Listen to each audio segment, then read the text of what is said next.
Hello friends, कैसे हो आप सब? अच्छे होंगे, खुश होंगे, ऐसी उम्मीद करती हूँ।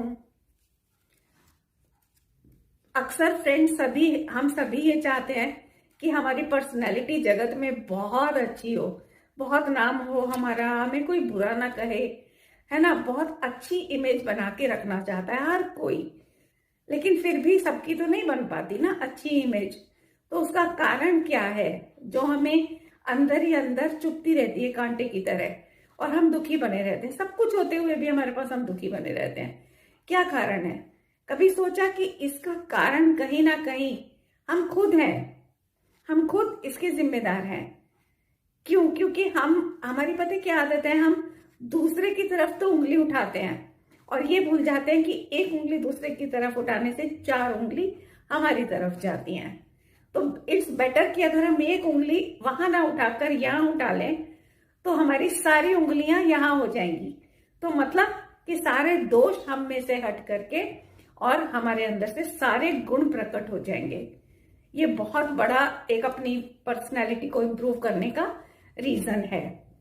तो फ्रेंड्स, आपने कभी ये सोचा कि सब कोई अपने आप में परिपूर्ण होना चाहता है ना। लेकिन एक जो बहुत बड़ी कमी आज समाज में देखने को आती है, मिलती है, खास हर एक जगह पर, खासकर इंडिया में। क्योंकि बाकी सब कंट्रीज में मैंने देखा है कोई भी अपनी लैंग्वेज छोड़ करके दूसरी लैंग्वेज से अपना स्टेटस सिंबल नहीं मानता। लेकिन इंडिया एक ऐसी कंट्री है जिसमें अगर कोई हिंदी में बात कर लेगा, हिंदी में लिख देगा, तो उसको इंफीरियर देखा जाता है। और अगर कोई इंग्लिश में फर्राटेदार बात कर रहा है तो चाहे वो अनपढ़ ही क्यों ना होगा, उसकी फैमिली में अगर इंग्लिश का चलन है तो उसने बहुत अच्छी एजुकेशन ना भी ली हो भले, जैसे बड़ी बड़ी फैमिलीज में होता है, बच्चे अपने बाप दादाओं के बिजनेस संभालने लगते हैं, एजुकेशन ज्यादा नहीं ले पाते। और क्या हुआ अगर किसी कॉन्वेंट में भी पढ़ लिए तो वो अपने आप को ऐसे दिखाते हैं, ऐसा समझते हैं जैसे उनसे ऊपर कोई है ही नहीं, बस दुनिया में वही सर्वे सर्वा है। तो फ्रेंड्स, ये कौन सा तरीका है स्टेटस नापने का, बताइए आप।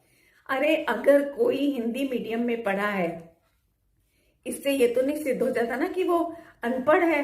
उसको अनपढ़ों की तरह क्यों ट्रीट करते हो? भले ही वो हिंदी मीडियम में पढ़ा है पर एजुकेटेड तो वो भी है। अगर आपने ग्रेजुएशन की है, पोस्ट ग्रेजुएशन की है, तो और उसने भी पोस्ट ग्रेजुएशन की है, तो वो आपके इक्वलेंट है। बिल्कुल आप और वो इक्वल हो। मीडियम से कोई फर्क नहीं पड़ता कि आप इंग्लिश मीडियम में पढ़े हो और वो हिंदी मीडियम में पढ़ा है इसलिए आप सुपीरियर हो गए। ऐसा अधिकार आपको किसने दिया? जो लोग इंग्लिश को अपना स्टैंडर्ड मानते हैं ना, उनको मैं एक बात कहना चाहूंगी कि दुनिया में इतनी लैंग्वेजेस हैं, अगर आपको उनके सामने, जैसे मान लो फ्रेंच भाषा है, जर्मन लैंग्वेज है, रशियन है, अगर उन लोगों के सामने आपको खड़ा कर दिया जाए तो वो लोग अगर आपको अनएजुकेटेड माने अपनी लैंग्वेज के बिहाफ पर, तो क्या आपको अच्छा लगेगा? और चलिए बाहर की भाषाएं छोड़ दीजिए, अपने इंडिया में ही इतनी भाषाएं हैं, ढेरों। आप, मुझे तो पता नहीं कितनी, मलयालम है, तमिल है, तेलुगु है, बंगाली है, पंजाबी है, गुजराती है, कितनी भाषाएं हैं। क्या हमें सारी आती हैं? इनफैक्ट अपने देश की एक भी भाषा हमें नहीं आती होगी। अरे अगर सीखना है तो अपने देश की भाषा सीखो ना, विदेशों की भाषा के ऊपर क्यों इतराना?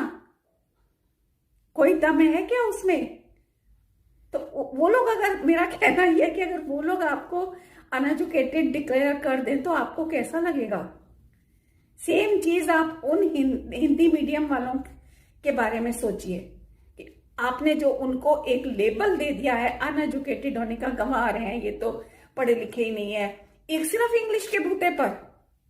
कहीं मॉल में चले जाऊं, कहीं मार्केट में चले जाऊं, अच्छी खासी हिंदी आती है, लेकिन इंग्लिश झाड़ेंगे हर जगह लोग अपनी। इतना अजीब लगता है देख के, कई बार तो गुस्सा भी आता है। तो आप लोग फॉरेन में गए हो या इंडिया में भी अगर किसी फॉरेनर से आपको बात करनी पड़ रही है तो अब तो समझ में आता है कि हाँ ठीक है, आपको लैंग्वेज उनको नहीं आ रही तो उनके साथ कम्युनिकेट करने के लिए उनकी लैंग्वेज का यूज करना पड़ेगा। पर आप अपनी कंट्री में हो, अपने लोगों के बीच में, जहाँ एक एक बंदे को हिंदी आती है, फिर किस बात का स्टैंडर्ड दिखा रहे हैं? तो अपने मन से सबसे पहले ये भ्रम निकालें, हम एक मिथ्या अभिमान निकालें अपने अंदर से, अपने दिमाग से, जो कूट कूट करके भरा हुआ है हम सबके अंदर। ये स्टेटस सिंबल बेकार की बात है, इससे कुछ नहीं होता। हमारी पर्सनैलिटी अच्छी होनी चाहिए, हमारा एक वे ऑफ टॉकिंग, हमारा बिहेवियर वो कैसा है उससे पता चलता है। अगर आप इंग्लिश मीडियम में पढ़े हो, या मान लो आपने कोई और लैंग्वेज भी सीखी हुई है साथ में, आप ये 2 या 3 4 लैंग्वेजेस को जानते हो सकता है, कोई बड़ी बात नहीं है। तो लेकिन आपकी पर्सनैलिटी में ईगो है ना, आप अपने से नीचे नीचे देखते हो लोगों को, पैसे से देखते हो नीचा, लैंग्वेज के आधार से नीचा देखते हो, अपनी नॉलेज के आधार से नीचा देखते हो, इसका मतलब आप खुद नीचे खड़े हुए हो, आप ऊपर नहीं खड़े हो। तो इसलिए फ्रेंड्स, ये बहुत बड़ी कमी है हमारे अंदर, जो हम सबको निकालनी होगी। इसको निकाले बिना हम खुश नहीं रह सकते, और ये हमारी पर्सनैलिटी के लिए कलंक है, ये हमारी पर्सनैलिटी को इम्प्रूव नहीं करेगा। अगर पर्सनैलिटी इम्प्रूव करनी है तो इस दोष को दूर करना ही होगा। और एक बात कहूंगी इसमें, कि हम लोग अपने आधे अधूरे ज्ञान को भी 100% सही मान करके अहंकार करने लग जाते हैं, और सामने वाले का पूरा 100% ज्ञान सही होने पर भी और आधा अधूरा ना होने पर भी उसको हम डाउन देखते हैं। तो फ्रेंड्स, पहली बात तो ये है कि कोई भी प्रकार की नॉलेज हो, कम हो या ज्यादा हो, उससे कोई फर्क नहीं पड़ता। फर्क पड़ता है सच्ची होने से। अगर नॉलेज सच्ची है तो ही वो कार्यकारी है, तो वो हमारे लिए भी और औरों के लिए भी सुखकर हो जाएगी। और अगर हम अधूरी नॉलेज के बल पर इतराते हैं तो वो हमारा बहुत बड़ा दोष है। और दूसरे, एक तो ये हुई सच्ची नॉलेज, विपरीत नहीं होनी चाहिए, मतलब मिथ्या नॉलेज नहीं होनी चाहिए। तो इसके लिए फ्रेंड्स, हमें वस्तु स्वरूप का अवलंबन लेना पड़ेगा, मतलब वस्तु स्वरूप को ख्याल में रखना होगा। जैसे कि एक गोल्ड है, तो गोल्ड 24 कैरेट का जो गोल्ड है वो वस्तु का ओरिजिनल स्वरूप है ना, वो ही असली गोल्ड है। मतलब ऐसे समझ लो सिंपल भाषा में कि वो वस्तु का स्वरूप है। तो उसको लेकर के हजारों लोग आ जाओ, कोई डिस्प्यूट नहीं होने वाला है, क्योंकि हर कोई ये कहेगा, जो भी सोने का सच्चा जानकार होगा, सोना नाम की एक वस्तु समझो, उसका स्वरूप, तो वो कोई उसका जो सच्चा जानकार होगा ना, उन लोगों में कभी विवाद नहीं होगा। और जहां थोड़ी भी अधूरी नॉलेज हुई उसके प्रति, या विपरीत ज्ञान हुआ उसके प्रति, वहीं डिस्प्यूट खड़े हो जाएंगे। फ्रेंड्स, समझ रहे हो आप मेरी बात? कोई भी चीज लगा लो, मैंने तो गोल्ड का एग्जांपल दिया, आप अपनी रसोई की चीजें लगा लो, कुछ भी लगा लो, है ना। अब देसी घिया है, जैसे देसी खीरा, देसी घिया हम लोग लेने जाते हैं, तो अगर हमें उसका सही ज्ञान है तो ही हम अच्छी और सही चीज खरीद पाएंगे, वरना हम ऊपरी चमक के आधार पर हाइब्रिड उठा करके ले आएंगे और ठगाते रहेंगे अपने आप को। तो ये भी एक बहुत बड़ा दोष है हमारा, इसको दूर करना बहुत जरूरी है फ्रेंड्स, क्योंकि दोनों में से कोई एक ही सही होगा, एक गलत होगा। तो इसलिए अगर हम गलत साबित भी हो जाते हैं तो भी हमें हमारी ईगो हर्ट नहीं करनी चाहिए, मतलब हमारा स्वाभिमान हर्ट नहीं करना चाहिए।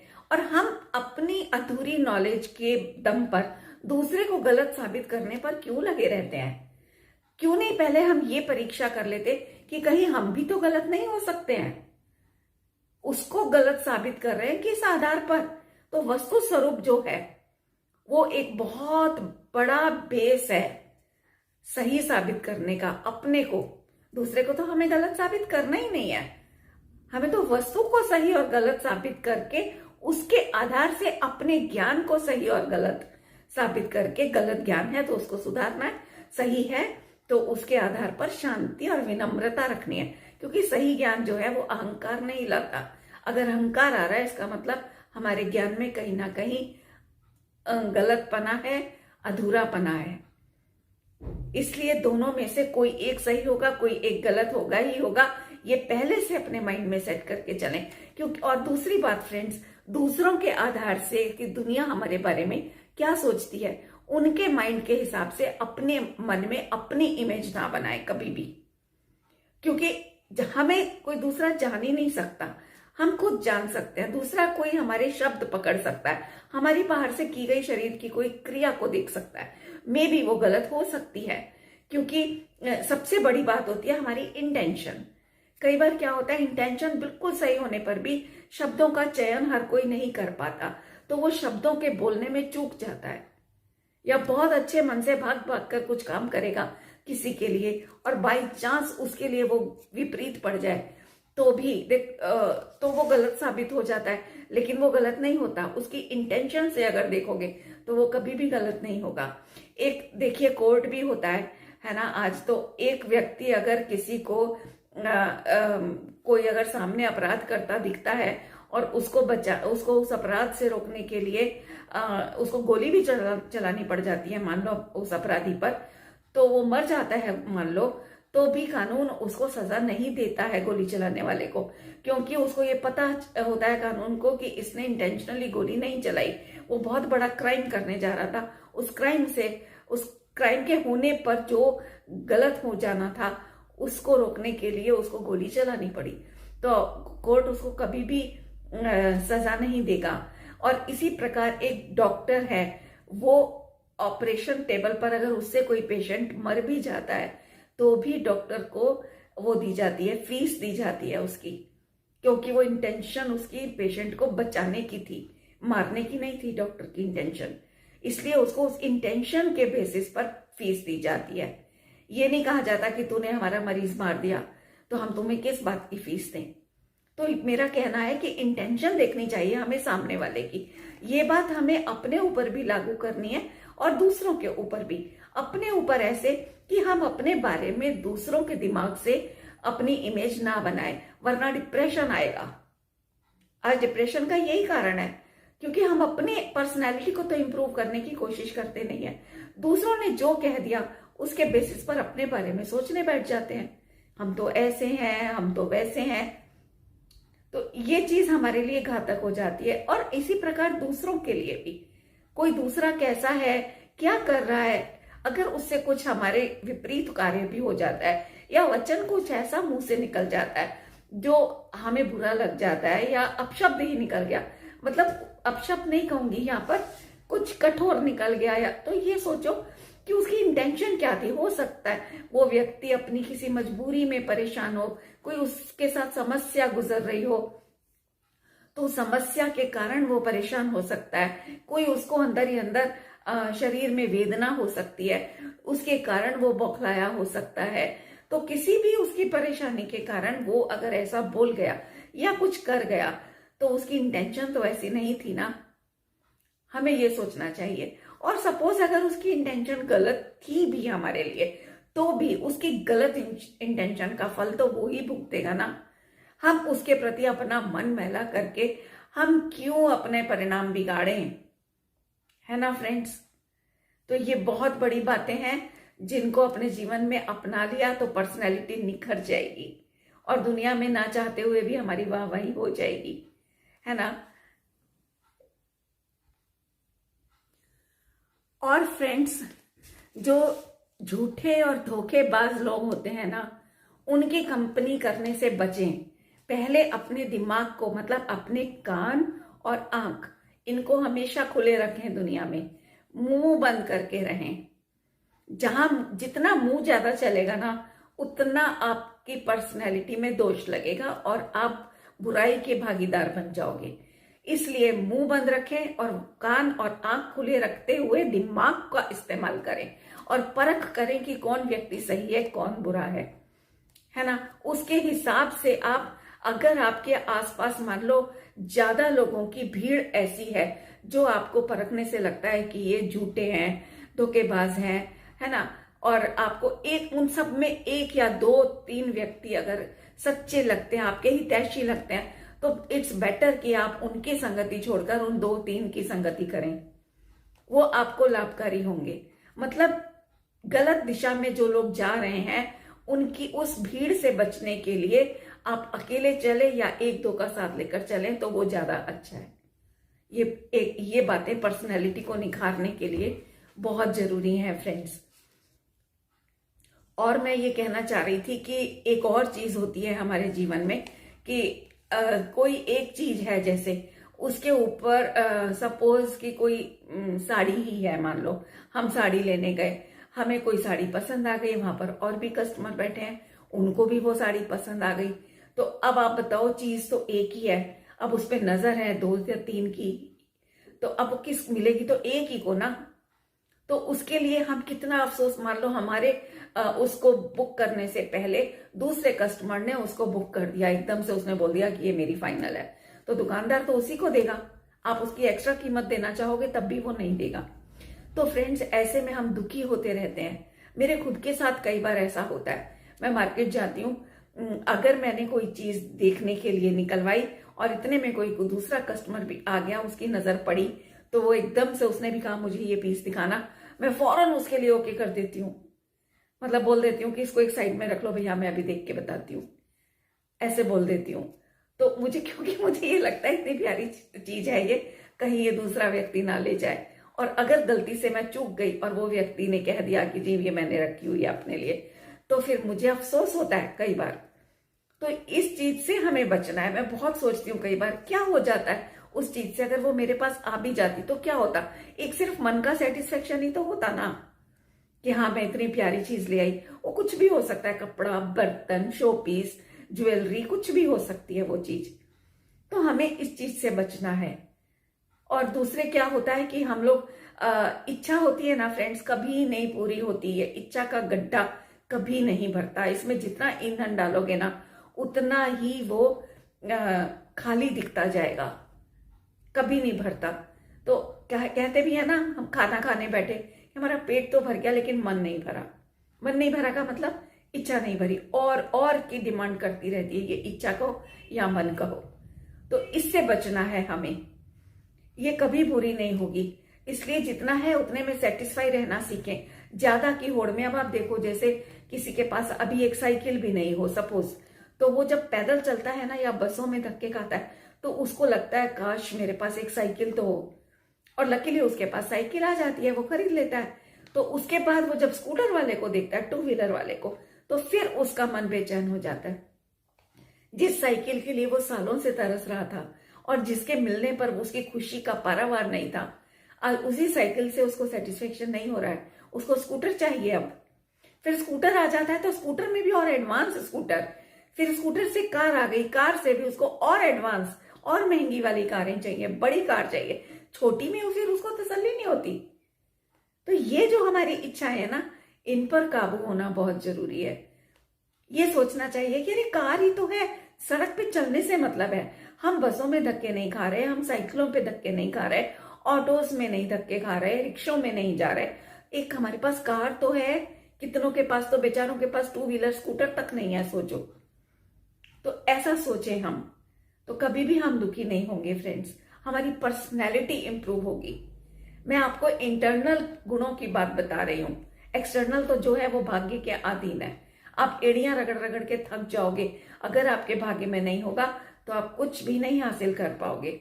और अगर भाग्य में होगा तो आप, मैंने ऐसे ऐसे लोगों को देखा है बुद्धिहीन, जिनके पास गुस्सा और अहंकार के सिवा कुछ नहीं है, बुद्धि तो नाम की भी नहीं है, लेकिन फिर भी इतने करोड़पति अरबपति बने हुए हैं कि मैं क्या बताऊं।